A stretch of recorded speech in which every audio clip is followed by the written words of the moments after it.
Hello, Jeff. My name is Zeina Itani, and I'm a representative of Frito. Thank you so much for meeting with me today. I've really been looking forward to it.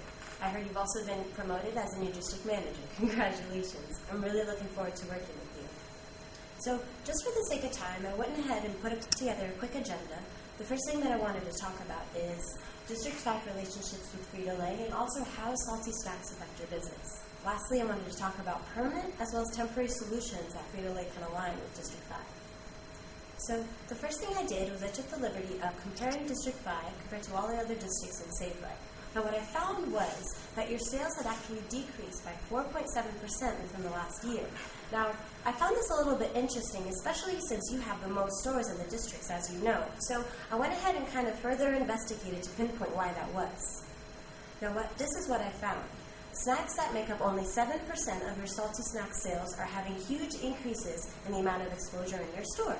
On the other hand, snacks that make up 42% of your sales, almost half, are actually having huge decreases in the amount of exposure in your store.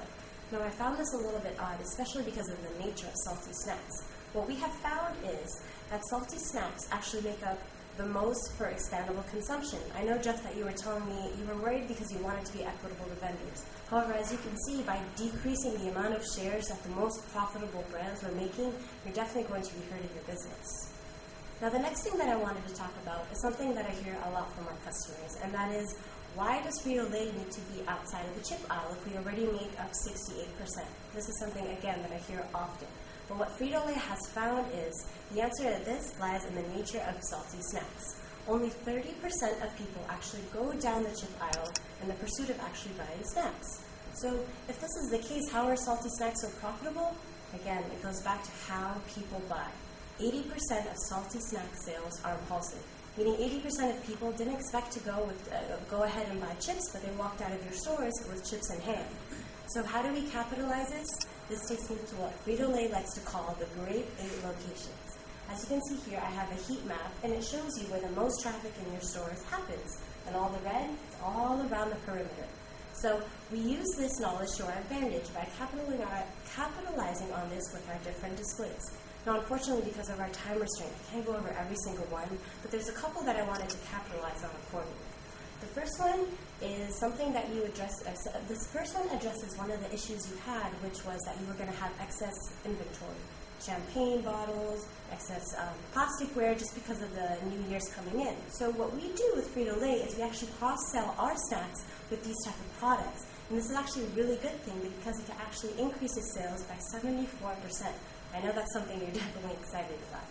Next, I have a solution of another one for the Grade 8. This is actually called our lane closer.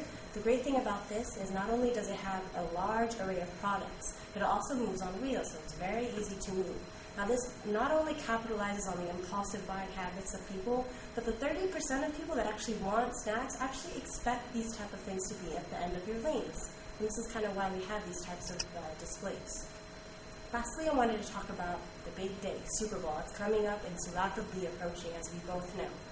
Here we have temporary solutions that we would put into your stores. Now, the types of solutions kind of depends on the size of your store. That you have larger ones, some of them are kind of on the smaller side, but essentially it's all the same.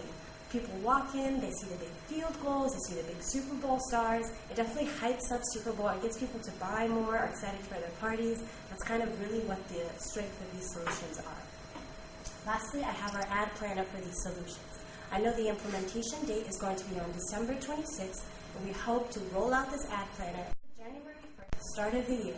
Now, as you see, the closer we move towards Super Bowl, the more we push for the promotional items. Hopefully, it'll drive more customers into your store. Now, lastly, Jeff, there's one really important thing that I wanted to talk to you about, and that's actually our rebate program. In our merchandising agreement, what we have is that if you were to implement these Grade 8 locations successfully, we hope that you can increase your sales by 20%. That would give you a 6% rebate, essentially $200,000 back in your pocket every single year. I know that's a great way to start out being a district manager.